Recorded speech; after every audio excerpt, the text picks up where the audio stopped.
Hey everyone, welcome to another episode of Freed from Feminism. We recorded this interview with two incredible Catholic women a few weeks ago and are so excited to share it with you today. Leila Miller and LeeAnne Abel chatted with us about divorce, a very emotional and charged issue, of course, and one that affects almost every single one of us. We discussed divorce in the Catholic Church, feminism and divorce, the huge importance of the role of male and female natures in a happy marriage, the causes of problematic marriages, and how to divorce-proof your marriage. This interview was truly amazing for many reasons and will interest anyone, whether you're single, and for those who've been directly affected by divorce, whether it be from your parents or with yourselves, or those who haven't been directly affected by it, like Beth and I. Both of us left our interview just floored at how we felt inspired to be better wives and to love our husbands more fully. We hope you feel the same. Let's introduce you first to our amazing interviewees. Leila Miller is a wife of almost 30 years, mother of 8 children, and grandmother of 10. She is a Catholic writer and author whose passion is church teaching on marriage, family, human sexuality, and moral issues. She has published 4 books: Primal Loss, The Now Adult Children of Divorce Speak, Raising Chaste Catholic Men, Practical Advice, Mom to Mom, Made This Way, How to Prepare Kids to Face Today's Tough Moral Issues, co-authored with Trent Horn of Catholic Answers, and her latest book, Impossible Marriages Redeemed, They Didn't End the Story in the Middle.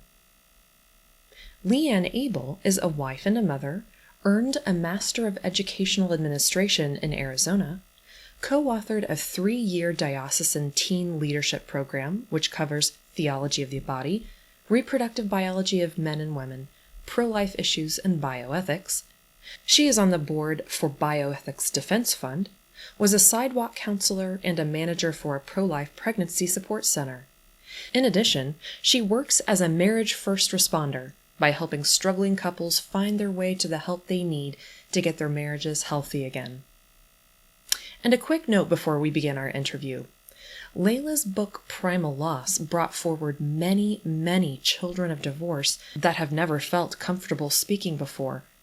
And so if any of this discussion resonates with you, please check out their secret Facebook groups at leilamiller.net/secretfbgroups. So that's leilamiller.net/secret FB groups. This can be a difficult issue, and we hope that their support groups can encourage and uplift you. Please also check out Leila's website for all of her books at leilamiller.net. Like all of our interviews, we conducted this one on a let the experts talk fashion. We are not and do not pretend to be experts or authorities on anything, and simply want to bring you comfort, courage, and community so that we can all detox from feminist ideology and strive to become as truly feminine and virtuous as Our Lady. Thank you for listening, and we hope you enjoy this interview with Leila Miller and LeeAnne Abel. So to get started with some questions here, we would like you guys to tell us just a little bit about yourselves and then also your experiences with feminism. All right. So whoever would like to go first. I'll go first. This is Okay. Leila. So I'm a wife and a mom. I have 8 children and almost about 10 grandchildren now. My kids are from ages 28 down to 10. And I'm kind of just a writer. I'm a revert to the Catholic faith. I've been teaching the faith for about 25 years. And I started writing a blog about 10 years ago, Little Catholic Bubble. And then I segued just to, doing some books and I just have kind of a social media presence, I guess you could say. And my experience with feminism is I've always hated it. As far as I hate the term, I've never identified as a feminist. I always thought that was terrible. And now as I go on in my life, and I'm 53 now, I start to realize I've been swimming in a cultural feminism and I've soaked it in to my being in such a way that I didn't realize I really had many of the traits and beliefs and brainwashing of feminism without wanting it, and with actually formally rejecting it. And yet here I am, just realizing how badly I've been infected with it. So that's who I am, and that's my experience with feminism. Story of us all. Yes. I feel like, hence this podcast. Right. So this is LeeAnne. I'm married. I have a little crew of kids as well, although they're not so little. My youngest is 21, a couple of grandkids. And yeah, I mean, as far as feminism, I've always really enjoyed the idea of being a mom at home and taking care of things at home. I've really enjoyed that. I also had some skills in other areas, kind of administrative skills. So I could very easily get pulled into things that, were even at schools or in different organizations that were charity organizations and things. But I've pretty much been a stay-at-home mom for most of my life. Feminism really came onto my radar screen when I started working with people who are having problems in their marriages. And I saw how often that was the issue and how confused people are about roles now and what they're supposed to do to be competent and to be valued, and that really has wreaked havoc on marriages. And so that's when it really became something that I needed to be able to articulate a little better. What is the structure of the family? What's the purpose of the family? And what has feminism been telling all of us for so long that makes these marriages suffer so much? Thank you both. It's kind of a broad question. I'm sure we're going to tie it in for the rest of our conversation. But so Leila, let me give you one of our first specific questions. So our audience is mainly Catholic.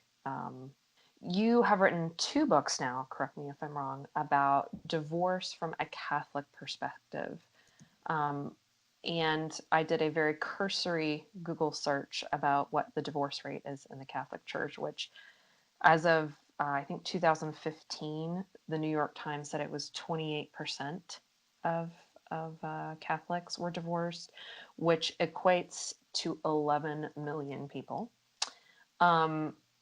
So what do you think about that? Does that jive with what you have, what you've researched, with what you did with your books, and what does that say about how does that tie into feminism, if it does at all? So yeah, I got into this quote unquote divorce business quite by accident in some respects.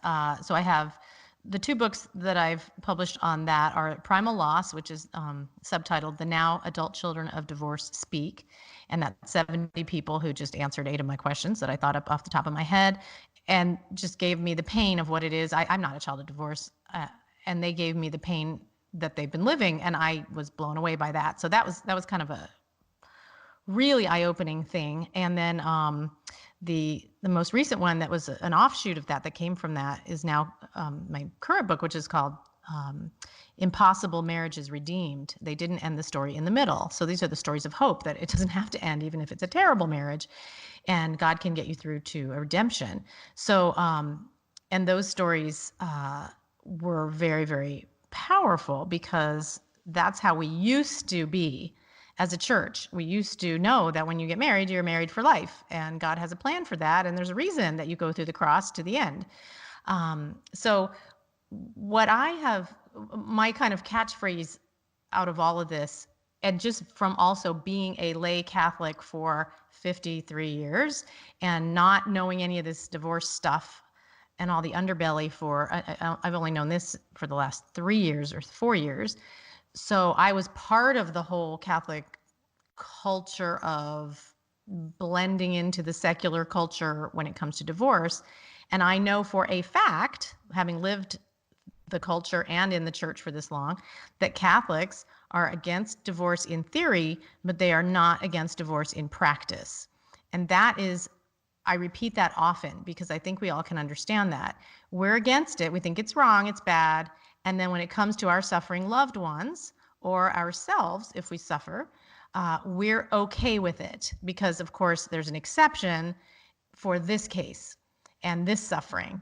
And, God understands, and God doesn't want us to suffer like this. And clearly we weren't meant to marry this person. There's our soulmate somewhere out there. And since both the culture and the church give us a lot of tools to move along, then that must be what we are supposed to do. And we do it in great, great numbers. So I don't have the stats on it like you do, but I would say that Catholics are not shocked by or horrified by or shying away from divorce. Yeah, I find that, especially amongst the Catholic world, that you're right. We say, oh, Catholics can't get divorced, but there's this thing called annulment, which before, maybe, I don't know what your experience is with annulments, if there's ever an exception that you think, for mental or emotional health or something. But I think now, if you're a Catholic, you want to get divorced, it's just, oh, don't call it divorce, just call it an annulment, and then you can get it and you're all good to go. Yeah, so that's a whole subject. Like the annulment subject and then what's going on in the tribunals in America is a completely, that's a show in itself. And I have started, again, quite by just accident, by getting into this whole subject, I have been like JP2 and like Pope Benedict, I have been critical of the way that American tribunals handle these cases, because of course, clearly there are true and real impediments to marriage. And then you have what we have today, which is just tens of thousands of annulments going through. And again, the space we don't have the time today to discuss it, but I have talked to people who do work in the tribunal staffs. I've talked to canon lawyers who work in tribunals. I've talked to psychologists who worked in tribunals. I have some people on the side who talk to me off the record. There's an issue, there's a problem. And, I think we all kind of know it, and we all kind of walk around a little bit insecure about our marriages in America because we all sort of wink, nod, hey, haha, maybe we could get an annulment one day if it got really bad. We all kind of joke about it or laugh about it, but it's in our psyche, and it's kind of making Catholic marriages very insecure because you don't have this sure understanding that, oh no, this is it, this is for life, and the church will back that up if it ever, comes to the test. We don't know that. In fact, we know kind of quite the opposite. So that's why we have so many problems understanding marriage as permanent, because you can say it is, but if it's actually not in reality, when it comes down to it, and your church is telling you it's not, your marriage isn't permanent, it's not really a marriage, you've got the same situation that you've got in the general culture, except that it's a little more scandalous because who is saying that marriage really is permanent, and who is walking that walk, if not the church? So we have some issues out there, and it's causing a lot of problems, and it's breaking up marriages, and it's again, yeah, the annulment issues is a whole other thing. So yeah. Sure. So it seems to me that obviously divorce has skyrocketed in the last, 75 years or so. What would you say with regards to, maybe this is too much of a leap, but feminism causing divorce with regards to, the end of the first wave, the beginning of the second, kind of catapulting us into this, sexual revolution and this era where our marriages, like our babies, are disposable. Maybe LeeAnne, maybe you can take a stab at that first. So since Leila's been receiving a lot of people that come to her with their marriage issues, and since I had a background in peer counseling, I've sort of developed a set of people that help others who are having marital problems. So I had these conversations all day long, and feminism is in, I don't want to say 99%, but I'll say 90% of the issues that are being discussed. Wow. And it depends on what you think feminism is. I would say that feminism has been there. Feminism and, well, people like to say that it's only the certain waves that are the objectionable waves of feminism, but the other waves were actually good because women had, there was so inequality and whatever. So obviously some things needed to change, and that's fine. However, the nature of the family doesn't really change, and so when women are married and they're living out their vocation as a wife and as a mother, certain realities are just going to be there.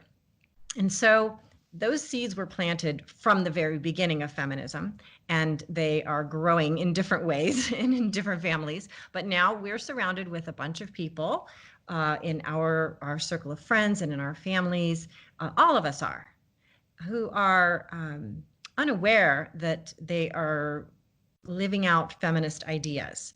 And so they no longer want to see the difference between men and women. Some of them don't even know what it is. So when I'm talking to people, I'll say, what is the difference between men and women? And they'll give a few little things they might have read in a pop psychology book, but they don't understand at all that the dynamics they have come from a lack of understanding that, some things are baked in the cake. Some things, men are going to be generally a certain way and women are going to be another way. And those things complement one another. And, a lot of them came from Catholic universities. They learned their JP2 theology of the body, but they didn't realize that these differences are going to play out in marriage, and we complement one another. So when I expect my husband to be my girlfriend and to meet all of my emotional needs when he's trying to protect and provide, there's going to be a problem there. I'm going to be disappointed all the time. And if you come into a marriage with problems in the marriage to begin with, then you have sort of a deep hole. And the deeper the hole, the more he's got to fill that emotional hole back up again. And he's a guy and he functions differently. Your girlfriends might be able to help you with that. And in some way, marriage really is very healing. But it also is it's an unreasonable thing to expect a husband to act like he's a woman. He's focused on one thing at a time. He's not as able to handle her when she has complex things happening in her mind. Men they're very straightforward, and women are very complex. We sit down and we talk with one another. We jump from subject to subject to subject, and that's fine. Men they don't do that. They don't like that. They can't help you. They jump straight to the solution. Now she feels rejected because he didn't listen to her. And it's all because they're expecting the other to be like they are. They don't even know anymore. What is the difference between men and women? And so women also have a tendency to become very critical and very bitter, and that comes up in relationships. So when he doesn't meet her emotional needs and when these various issues occur, she's very disappointed in him and very critical of him, and she'll say that. And of course, he just wants one of the main drivers in a man is to be respected and admired. And so he's trying to do these certain things and he's focused on those things, and she wants something else completely. And so there's disappointment and she gets bitter and upset. And it's a lack of understanding that we are different. We're supposed to be different. And he's providing what you don't provide. You're not supposed to replicate one another. You're supposed to bring different things and to the marriage. So a lot of times it's a lack of understanding of what the difference is. And it's a disappointment in the other person that leads to discontent. And then feminism tells you need to be productive, you need to be competent, you need to do these certain things. So they don't feel valued when they're at home doing one of the most beautiful things in the world, which is raising a family. Oh, my head's gone to mush, I can't think anymore. Well, you're not in the productive line out like you are at work, where you have to be sharp and quick and efficient and whatever. You need to calm down and be able to go with the flow at home. So these women think they're not productive anymore. They're not worth anything anymore. The husbands aren't telling them that. They're coming to that conclusion themselves. And so it just gets to where the expectations of what men and women are and the expectations about what you can do, when you have your heart at home, those get very confused, and sometimes they're not even fully understood to begin with. So that creates problems in the marriage. It's no longer women or I'm sorry, it's no longer men who are saying, I'm going to go off with another woman. It's much more often, 60 to 70%, depending on which statistics you read. It's the women leaving the husbands.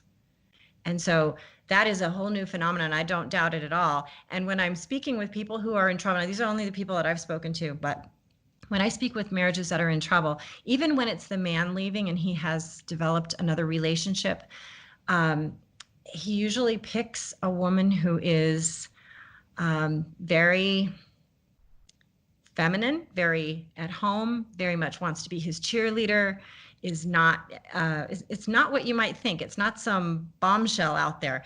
It's just a woman who's willing to do things at home and be there for him and not be critical of him. And I'm not excusing it at all. I'm just saying it's interesting that when I speak with the women, they're very strident and critical and you know, they're very demanding and exacting. And it's like, oh boy. that it sounds like things have really fallen apart. But you see the dynamic of what happened in the marriage when you talk with them about those types of issues. Yeah, I often wonder when I see what I've seen with divorce, that, you know, these women, like you said, are into feminism and they, you know, they don't feel productive as a stay-at-home mom and they want to get out in the world. But it's ironic because the thing that's making them be that is the thing that almost drove them away from being comfortable at home. And that is that feminism took, you know, women out of the home and in the workplace. And now we've kind of lost the sense of community. Because before, you know, everybody would live together, and you could disagree, but I kind of feel like everyone kind of lived in the neighborhood and they all went to the local church and there was that support system. So the mom never felt like she was alone. She had friends, cousins, aunts, mom, grandma, everybody was there. So she had that emotional support needed. You know, she never had to reach that burnout. You know, I've been home and I don't know who to talk to anymore besides my husband. And then the husband could always just go out and provide with the other men. So they weren't looking for everything to be fulfilled in their little tiny suburban home. Exactly. Yes, and men can't fulfill it. So one of the things that young marriages really would do better to build off of with as far as a foundation. Your husband can't meet all of those needs. You need to have relationships with other women. You need to have other things that you do. You need to broaden out you know, your life, not so far that your heart is no longer at home, but you need to have those networks. Right. And as young women, I mean, we were not taught that the things of the home were particularly valuable. You know, and even in Catholic circles, we talk a lot, even very devout Catholic families that I know, and I include myself in this before my own mind change. You know, education, you know, make sure you're thinking about what you want to do. You know, what's your career?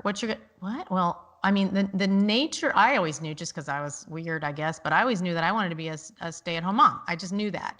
I went to a great university. I got, you know, a lot of accolades. I wanted to be a stay-at-home mom. There was kind of a look, you know, that I'd get when I was strong enough to live that out, and I did it. I mean, that's what I wanted. But there wasn't a lot of, oh gosh, well, that's really valuable too. And in fact, here's how to be competent in those skills, in those life skills and the things that you need to make a beautiful home, because we forget that the economy and the man who goes out and does this drudgery, because let's face it, what man really just loves skipping off to work and having so much fun doing what he's doing out there? It's awful. It's awful. If you've ever talked to your husbands, nobody loves what they're doing, right? I mean, very rarely do you just find this stress-free, wonderful peace out there. But they are earning the living. They're doing what men are designed to do, which is protecting and providing, so that we can be safe and comfortable and make a beautiful home for a family, which is the outgrowth of a marriage. So you have this safe place to land. The man can come home and have a soft place to land, as I always tell you know, young women. And I know from my own experience, you know, God forgive me, I am not a safe place to land. I didn't have the understanding then that my job was to go alongside my husband and really be someone where he could have a shelter from the rough world, which now we're sending our daughters out to, go out and be in that rough world and be competitive and lose your feminine side. But I kind of did this split thing, which is very difficult. I'm finding 30 years into marriage, and we have a good marriage, and my husband's a wonderful man. I don't even think he knew. He's raised the same way I was, which is in this modern culture. But the question is, I was home. I'm home, but I'm still expecting him to do a lot of the stuff. Like, well, you need to do this, you need to do that, and I'm just going to sit here while you do the dishes it's like, wait a second. And I don't have any skills. He was always a better cook. So it's like, okay, well, he can cook. And that's fine for a while until you start to realize, well, he's tired when he gets home. Why is he doing, what? Why didn't I learn a skill? Why wasn't I taught that was very, very important? And in fact, not only important, but one of my duties. And so you come back to, what are the duties of our state in life? And that's one thing I wish that Catholics would come to realize, is that we will be judged, as LeeAnne says, our family and marriage have a nature. There's a nature to us. There's a nature to male and female. Everything has a nature and a structure and an order. And we will be judged, each of us, on how well we are obedient to the duties of our state in life. And that's true whether we're a consecrated nun, whether we're a priest, whether we're a wife, whether we're a husband. How well we are obedient to our duties in our state of life is what God will judge us on at our judgment. So no one ever really talks about that. We just talk about, like, well, do whatever works for you, and if you feel fulfilled, and if that works, and and be angry with him if he comes home after work and doesn't help you with the chores or help you with the babies, or, and I'm not saying he shouldn't, but I'm saying where is our competence? Why haven't we done what women traditionally, because of our nature, have done throughout millennia and throughout all sorts of cultures? Why is that suddenly abhorrent to us and something beneath us, to bathe the baby or to cook the food? Why do we see that as why do we have contempt for those kind of activities? Because we've been trained to have contempt for them. Right. And we don't know how to do them. And we don't feel competent. Women who don't know how to do that. They haven't been taught. And so when you don't feel competent in something, you tend to not want to do it. And that's where you get all these, millennials saying, I feel like I'm falling apart. I don't know what to do. I feel like I'm a horrible wife, a horrible mom. Nobody taught us how to do this. And so, yes, you feel incompetent. And therefore you think, I'll be more competent out in the world where I know what to do, because I did this in college, or I did this with my first job, and I had like a score sheet and people gave me rewards, and I had performance reviews and a raise. And so anyway, we have completely upended things, and we have devalued the whole point of going out to get the paycheck, which is to have the home intact and beautiful and functioning. And instead we say that's less than. Who said it's less than? I want to know who decided that housework was less than. Mm-hmm. Our Lady didn't think it was less than. Bingo. Where was she? Well, this is what kills me with a lot of these feminist Catholics, is they want to make Mary into this fearsome. She was fierce, she wasn't just some shrinking violet. Are you kidding me? She had her power from her obedience. She got her power from her gentleness. She got her power from the fact that she was living this hidden life, doing God's will, not her own. And that's how she is powerful. And she had probably, I always say this too, she probably had so many gifts, so many more gifts than I have ever even thought of having. I have none of what the gifts she had. She could probably, if she wanted to, she could have been a great artist. She could have been a great orator. She could have been a great anything out there. She could have been out there. And she lived a hidden life, and she was content to be a wife and a mother in the home. And why is that not enough for us? Who's telling us it's not enough? I love little anecdote. Oh, sorry. Go ahead. Go for it, Teresa. Just a funny little anecdote before we go on, just talking about how we, being a wife and a homemaker and a mother is undervalued. And, we kind of pride ourselves on, I can't cook at all. I just get takeout all the time. But there's this really funny, super liberal, like, I don't even know what to call it. It's just this I guess undercurrent on Instagram where you have all these, like I said, very liberal women making a living doing cooking videos. Yes. All they're doing is just filming themselves cooking. And for some reason, it is incredibly popular. I mean, these women are making probably hundreds of thousands of dollars a year with huge sponsorships, and it's really funny. So even people are starting to kind of maybe find small value here and there, even if they don't know what they're doing. What's kind of twisted about the way that's being done is that they're doing it, and we're seeing even the beautiful kitchens in the background, like you could see all the pretty pots, and and we like that as women. We're like, oh, that looks really neat. But they're doing it because it's okay to do it for money, for your kind of your viewership, for what other people out there want to say about it. Oh, look how competent she is. If you asked her to do it only for a man, only for her husband, that's when people start to get upset. Like, well, we wouldn't want to do it for the one person that we vowed to love for the rest of our lives to death. We wouldn't want to serve our husbands who we are one with. That would be untoward. I mean, how could we do something so terrible and such a sellout? But we'll do it for everyone else, and then it's like, oh, yay. Oh, yes, you're doing such a good job. Isn't this beautiful? Look at how you present the dish. It looks so pleasing to the eye. It's so delicious in the tummy, but not for your husband. Because if you do it for your husband, he's like somehow the enemy. He's the one person you don't want to do that for, because then you aren't a real woman. You're just some sort of slave. It's just so funny how we twist it.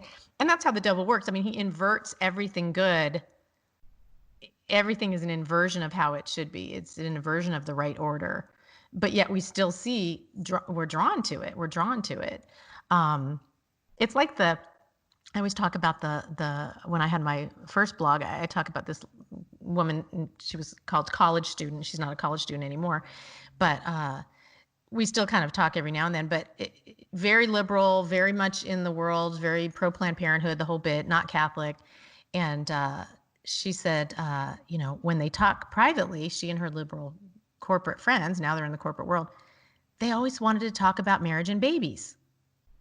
And I said, well, right, because we're women. That's what we want. That's what we talk about, weddings and babies. And I said, could you ever put that out on Facebook? Could you ever say that publicly? Like, gosh, I really I want a wedding and babies. I want to be married. I want to be someone to take care of me. I want a man to even take care of me. And she said, oh, Leila, I can't do that. And isn't that sad? Like, you're not allowed to talk about your nature as a woman. You're just not allowed to do it. Sad. And a lot of miserable women. They're not happy. These are not interiorly peaceful, happy, joyful women. Interestingly, when I lived in another country for occasionally for like a year at a time or 2 years at a time, and I found that one place that I moved to, I was surrounded by women who really disliked their children. They just were kind of, children are kind of a pain, and everything was a complaint. Everything was a complaint. And since we're very empathetic women, we can really get that rubbing off on us more than we want or more than we realize. And I saw their contempt for things of the home, children, and everything was just a pain in the neck. And I realized I needed to distance myself from anyone who was going to do that, because it was separating me from my children. I loved my kids. I loved the romping, and I loved there's a little bit of chaos with a bunch of kids running around and their friends coming over. And they found that to be just awful. And so I think we have to be careful as modern women that even though the world says that there are other things more important, there's nothing more important. And you can just give yourself permission to enjoy that. Enjoy what's in your house. Enjoy making a beautiful home. I actually have seen quite a few young mothers who have started baking bread again. You know, their moms don't know how to do it. Their moms don't know how to do a lot of things. And they're, I don't know if it's YouTube or if it's just kind of coming back where people are realizing, gosh, it would be a little bit nicer if this were part of our families. And anyway, I think surrounding yourself with people who value the most important things is critical so that you don't get affected more than even out your own marriage. Oh, men are so this and men are so that. And that can really, really start to turn in the way you think about things. And you can change from being very grateful to being very critical. So I think it's important that we remember we are, I think you had mentioned earlier, Leila, we're really swimming in a soup of feminism. The thought permeates everything. If you really look for it, you'll see how much it's there. And you can choose to surround yourself with people who value the most important things. You know what the most important things are. Nobody really has to tell you that. You know, if you are married, that your vocation is important. And you know, if you are a mother, that your vocation as a mother is important. And those two things are critical. So those are the things that we can give ourselves permission to enjoy. And if for some reason you're thinking, I'm repelled by some of the, well, you know, it takes a little humility. We have to have a humility to realize that their little bodies and their little messes and their little, you know, diaper changes and that's all, you know, the body is kind of humiliating in some ways. And so, yes, there are certain things that are difficult and we should just get right in there and make something beautiful out of a family life and give ourselves permission to enjoy all of that. Yeah, that is exactly right. And I want to just talk about this idea of, you know, swimming in this soup of feminism in a marriage. We are supposed to, women are, this is how it goes. Tell me if I'm wrong here. Men in this society and in a marriage are supposed to understand women. That's kind of that's what they're supposed to do. You're supposed to do what we need you to do. You have to figure out what we need and you have to fulfill that. And you have to know how we tick and what our needs are. But women are not expected to understand men. In fact, we don't care. We don't care how they operate. We don't care how they think because they're beasts or brutes. And it's only because they're not as good as we are that they can't be in touch with, you know, our feelings and their feelings. And so we're not expected to know how a man ticks and what his disposition is, his constitution is, how he was made, how God ordered his life and his nature. We're not supposed to. We don't care. We don't even give it a thought. And that's so wrong in the order of things, in the creative order of things, where you have a man who is the head of the family, and he should be, and that's not a bad thing. That's a good thing. That's how God created it. But you also have in the dynamic in the family, and you'll recognize this too, that and boy, you see this on Facebook a lot too. If a woman criticizes her husband for all the things he's not doing, it's considered noble. You know, we're helping him understand how he needs to step up and do better. And, you know, he doesn't say this the right way. He doesn't do this the right way. He's not parenting the right way. He doesn't I have to constantly tell him how wrong he is on these things and why. Oh, well, that's so noble. It's so good of you to do that. All the friends will say, because yeah, he's not doing that right. He can't be that. He can't yell at the kids like that. He has to talk like this. He can't load the dishwasher like that. He can't come home and sit on the couch like that. What? And we can say those things about our husbands all the time. And we are noble for doing so. And we can call him names. We can say he's a jerk. He's a narcissist. He's a this, he's a that. And you'll get all the support in the world. Flip it. If a man did the same thing and said, I can't believe it. I can't believe my wife is not cooking the meals. I can't believe she didn't, you know, wear that outfit that I wanted her to wear. I can't believe that she didn't get my drink when I asked her to get my drink, or that she didn't let me go out with the boys, or she didn't do. And then if he called her names, you know, oh, she's selfish. She's you know what, she's this or that. Every single person in the world would be on that man as the worst human being in the world. He's evil. He's, you know, he's so bad that he probably needs to be kicked to the curb. You probably need to divorce that man because he's emotionally abusive. He's criticizing you. He's saying that you've done all these things wrong. He's using sex as a weapon. It's everything that we do is fine, because in this feminist world, women can't do anything wrong. Everything we say is for the better of everyone, because we're so smart. He does the exact same thing, the exact same criticisms, the same names, the same whatever, and he is evil incarnate, and he needs to be gotten rid of. So when you start waking up to that, and you could do a side-by-side study and put the same lines and make it come out of the wife's mouth or the man's mouth, and you'll see that you will have a completely different response depending on whether they think it's a woman speaking or a man speaking. And this is a huge problem in marriage. It's a huge problem online. It's a huge problem in these women's groups. And once we're aware of it and start to think about it, we can hopefully, that light bulb will go off, and we'll stop and think and say, wait a second, it doesn't make you noble because you're insulting your husband because you're a woman. So.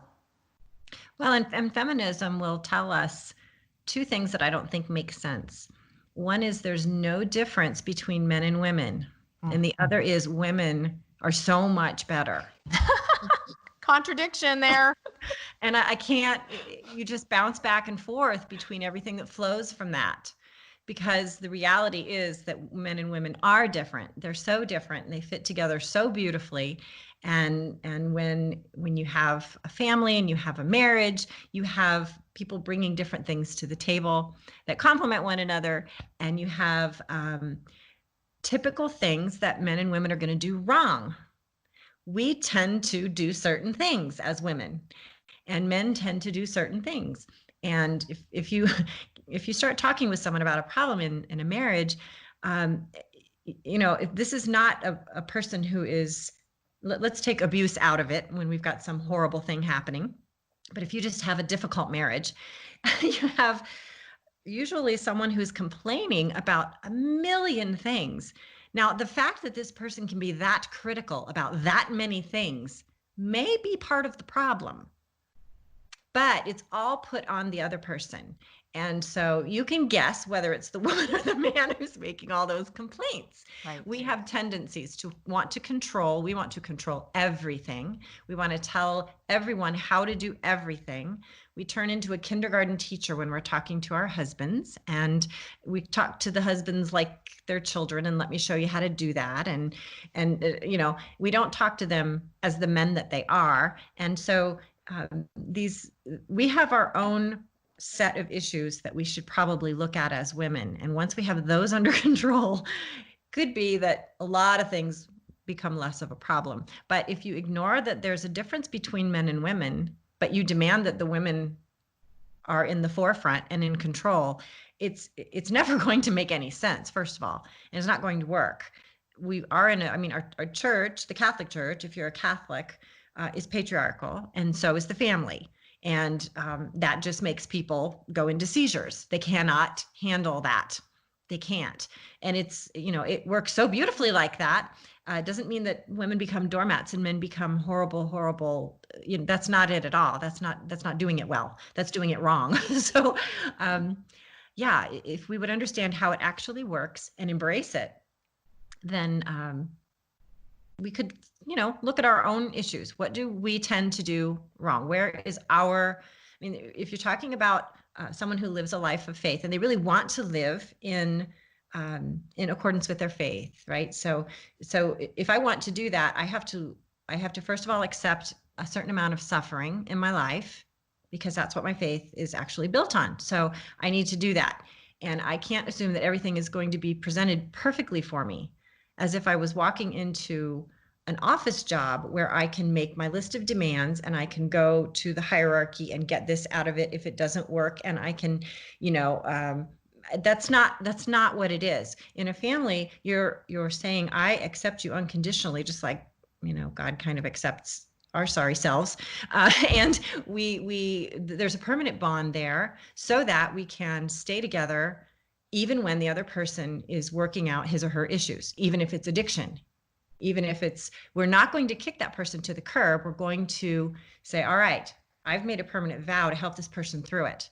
It could be that this is just my path to holiness, where this person will never get better, and I will simply become a very holy person through this very difficult cross.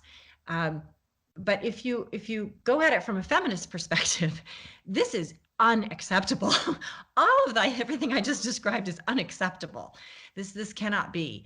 And if I go to talk to my priest or my counselor, or a Catholic counselor even, or my friends, even Catholic friends, you would think, since the church supports marriage, that would be a strong support for you. And what you find is the opposite. You find that we are all sitting in this stuff, and we are all unable to say that there is suffering in the world. We avoid it at all costs. We're supposed to embrace it and use it as a path to holiness, and we avoid it at all costs. And feminism cannot live side by side with your faith. It won't work. They're asking for two different things. One is asking for rights and actually demanding rights, and the other is not at all, and is trying to find a path to holiness even through suffering. I think you just said it. I think you just said our faith is not compatible with feminism. Amen. No. And the more people try to make it that way, but it doesn't work. That's right. You can try and try, but when the whole point of feminism is my will, that's literally what feminism is. It's my will, my passions, my fulfillment. I look for myself and out for myself first. That is incompatible with Catholicism, which is the opposite, which is dying to self, dying to my desires, dying to my passions, and putting other people ahead of me and living in obedience. Now, I don't know of any feminism that is for obedience. I've never heard of one like that. And I also haven't heard of any Catholicism or Christianity that is true that isn't about the natural order of things, which again is a beautiful patriarchy. A correctly ordered church and family are, as LeeAnne said, patriarchal. And I don't know of any feminism that doesn't want to kill the patriarchy. So we have a basic incompatibility. We have a contradiction. And so, as we've said, LeeAnne and I have said often, there comes a point where you reach that fork in the road and you have to choose. And I think our friend Anne-Marie Schinberg has said this, that if you call yourself a Catholic feminist, at some point, one of those labels is going to win out. And it is almost always feminism that will win out. And why? Well, because that's supposedly, until ultimately it's not, but it's the path of least resistance. It's the path that feeds our desires. It feeds our pride. It feeds, what we want. It's a lot harder to pick up a cross. So if it comes down to it, we're going to keep sliding towards the feminism part of Catholic feminism. And until we're now unrecognizable as a Catholic, because the Catholic faith is, as LeeAnne said, it's the cross. It's the cross. It's death to self. And the opposite of death to self is feminism. So we have a big problem if we have a church full of people who want to try to make those two things fit. They don't fit together. They repel.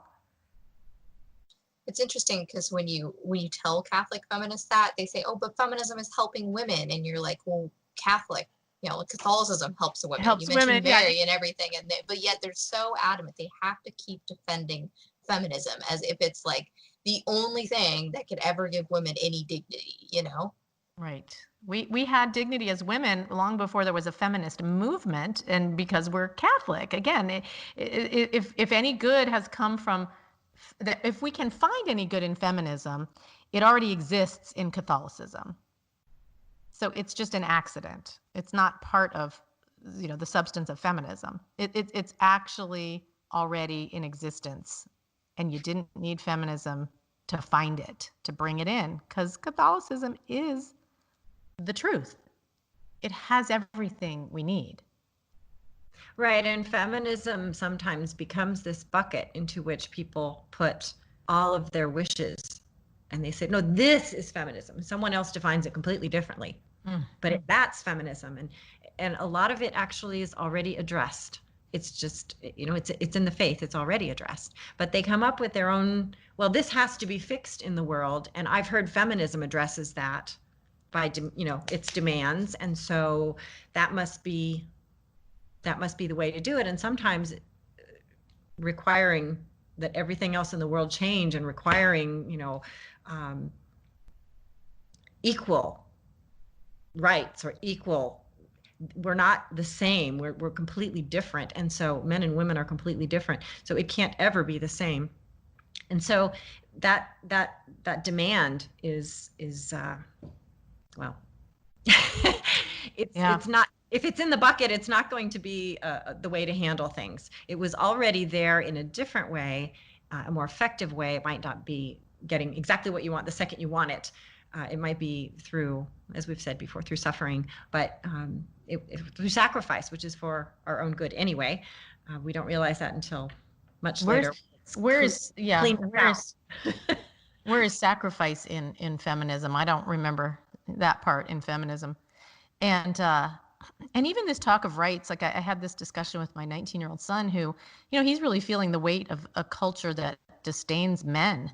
And it's difficult. And we've had this discussion that women there's not one single legal right that women don't have that men have, right? That we have the same legal rights, except for one.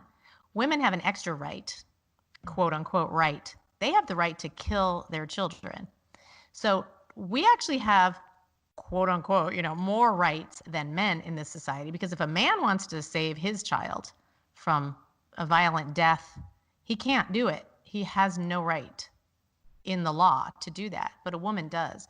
So even this idea that, we're still fighting for equality. No, you have every single legal right that a man has, and then some, unfortunately. And it hasn't made you more human. It hasn't made you more feminine. It's made you less human. It's made you less of a woman. And it hasn't helped families. It hasn't helped marriage. It doesn't serve God. I mean, there's no virtue in it. There's just nothing good there. So we really have to pull back from that word, that mindset. It leads nowhere good. So what would you guys suggest to improve, marriages? Maybe Teresa and I, we've both only been married each 1 and 2 years.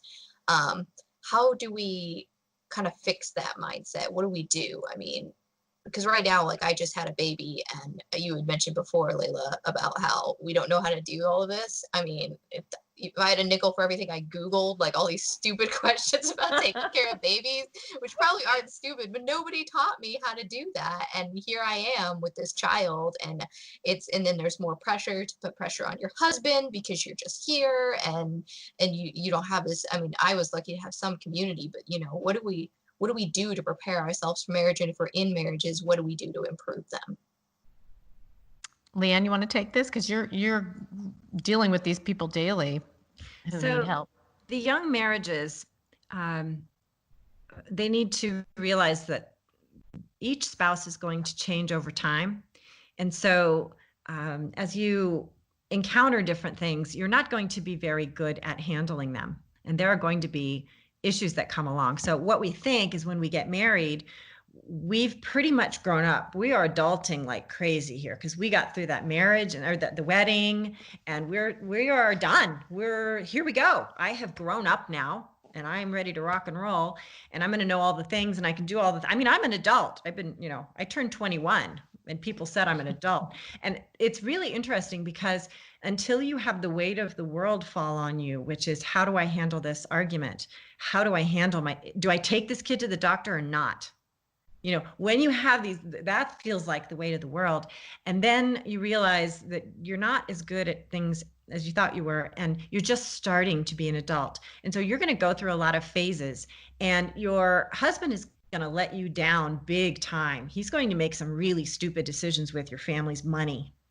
and he's going to buy the wrong car, and he's going to value the wrong things at times, and then he's going to realize that years later, and you're going to be with him alongside that, and you are going to think that you have it all together and then find out that you don't, and you're going to learn how to do lots of things and how to, rein in your own self. And so, in other words, everybody's going to make a big bunch of mistakes for years.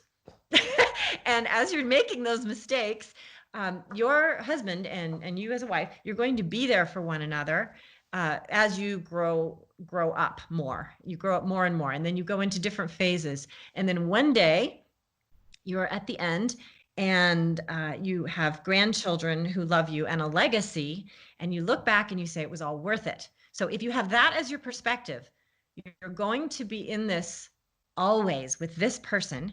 Then as these things come along, you have a different perspective than if it gets really bad. I bet I can find a way out of this. I bet I can find an annulment, or I bet, and so that's the thing to do, is to say, we are founding a family.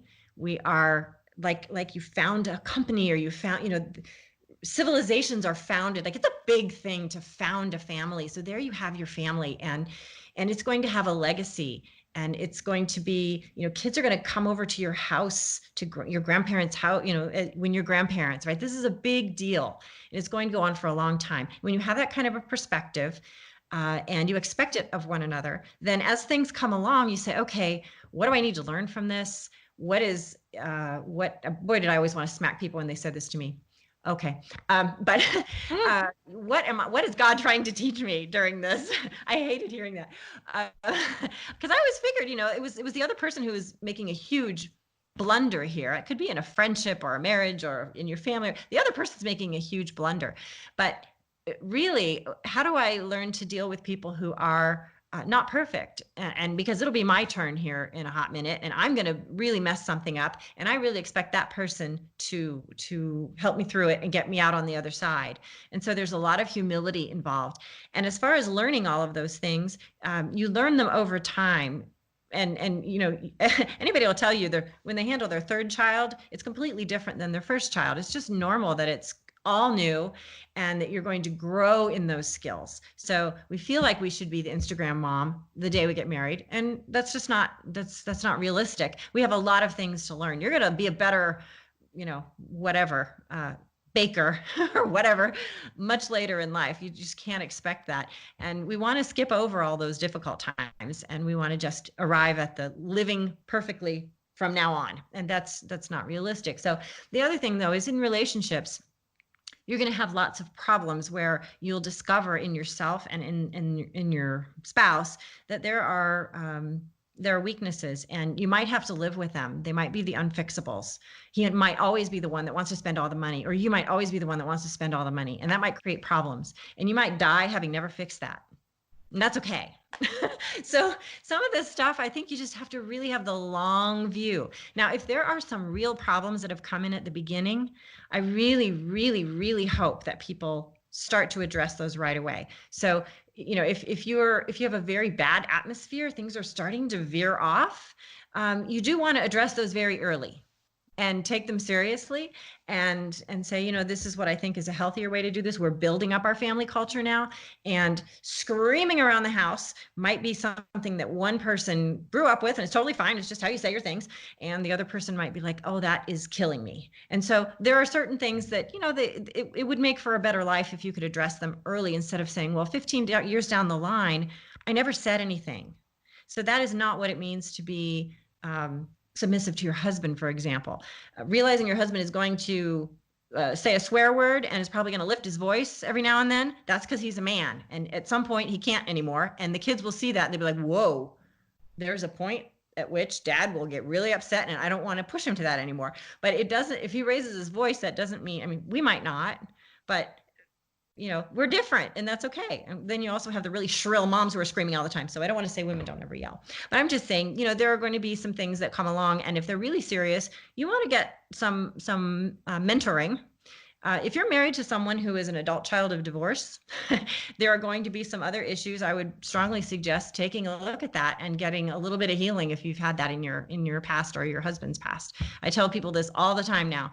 And we happen to be on here with Leila Miller, and she has the book Primal Loss, which helps explain what are some of the issues that people tend to have when they go into a marriage. They grew up a certain way with certain insecurities and things like that. If they can learn, oh, that's where that comes from, and not wait 30 years to figure that out, that'd be a really good thing. That would make the marriage healthier from the beginning. So I'd say, keep your expectations real, and realize that there are going to be major issues that are going to come up, and that you're going to be cheerleading for this person through them, not you're going to be rejecting this person. And that's a different way to look at a marriage. And the one guardrail that has to be up there and that we've taken down, but we as friends and as, in our own marriages have to keep up, the guardrail is there is no divorce.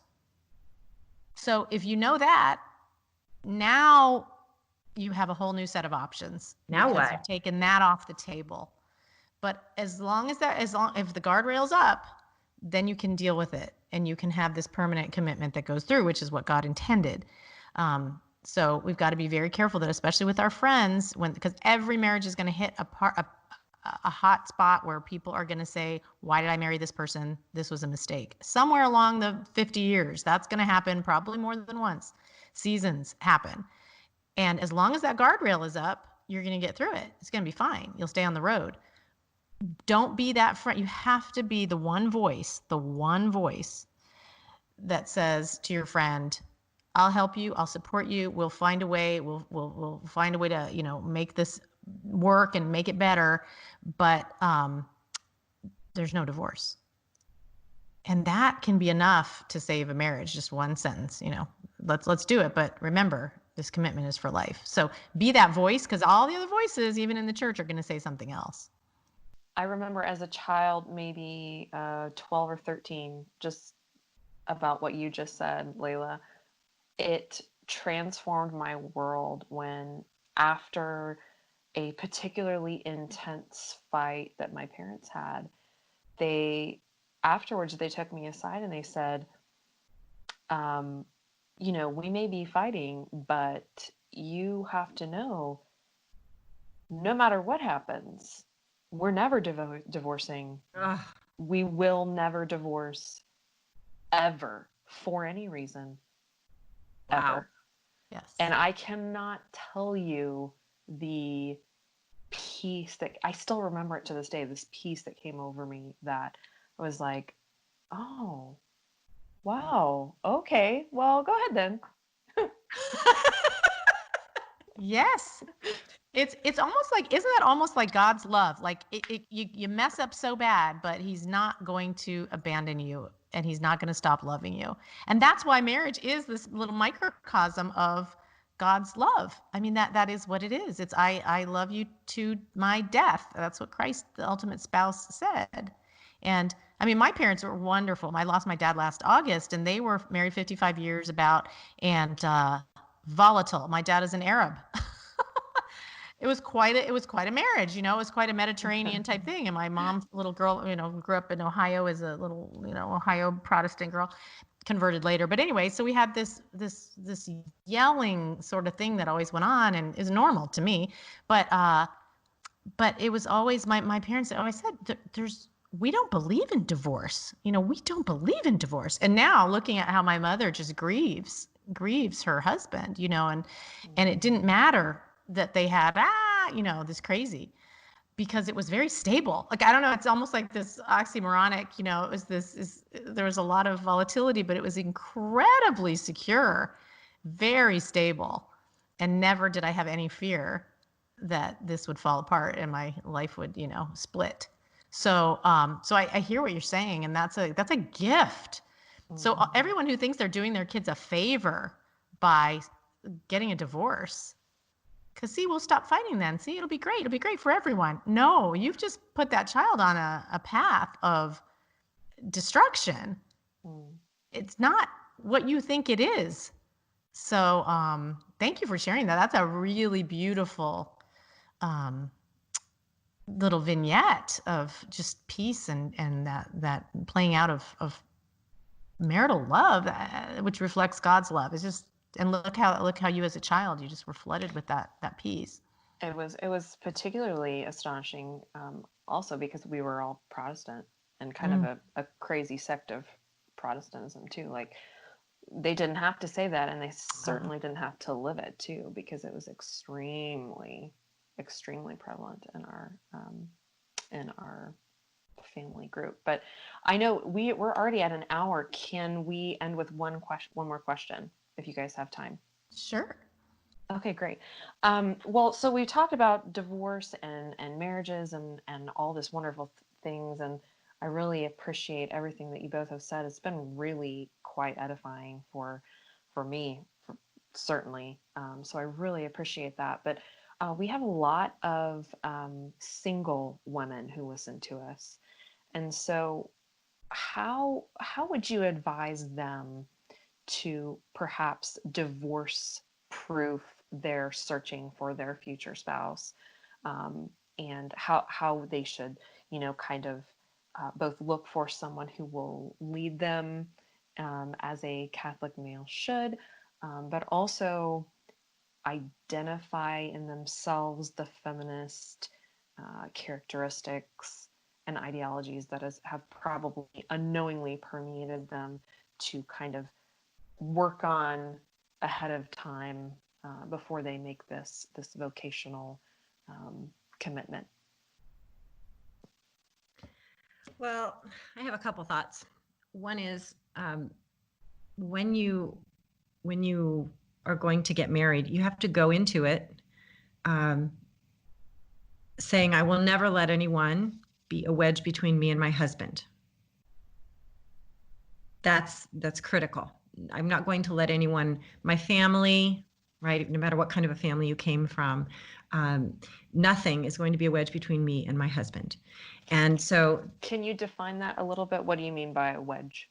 If any choices that I make as I move forward, what people I hang out with, my friends, the schools where my kids are, the neighborhoods where we are, the kind of work that he does,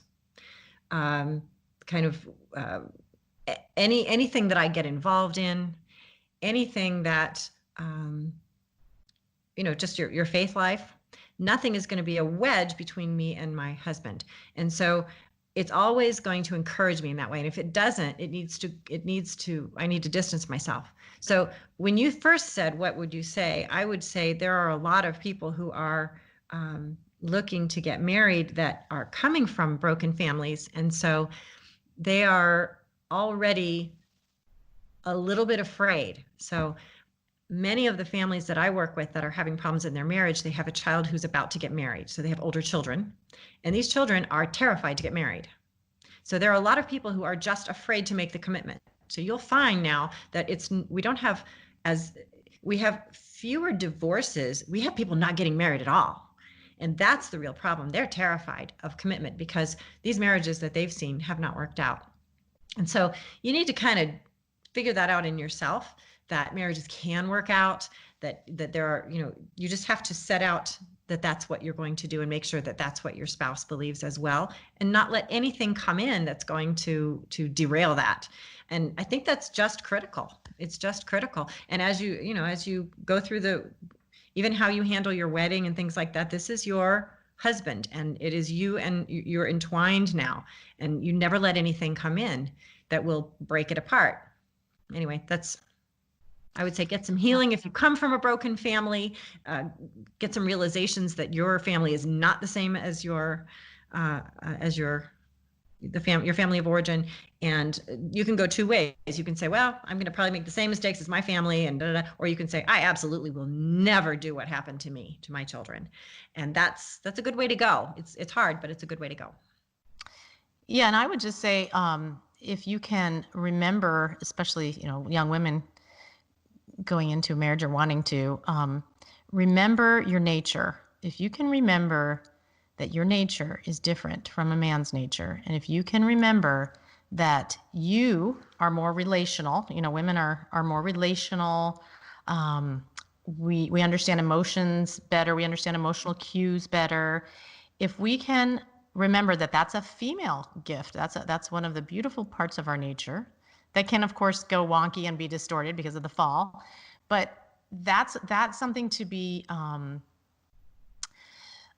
nurtured in ourselves, and that we're the ones who do the nurturing. We want to have the beautiful home. We want to nurture the babies, even if we've been taught that's not what we should be doing.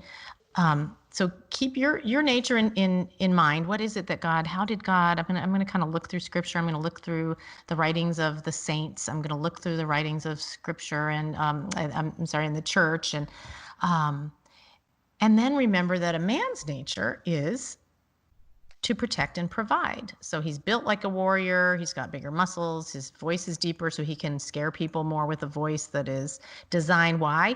It's designed that way to protect you. It's designed to protect your children. It's designed to protect your home. And he is a provider. He's the guy who was going to go out and kill the buffalo and bring it home. And that doesn't make him a brute. That makes him a man. And that's something that we need to respect. So every time that we devalue, and then I'd ask the young women to really listen, even in the media and, TV, all the different things that are just surrounding us.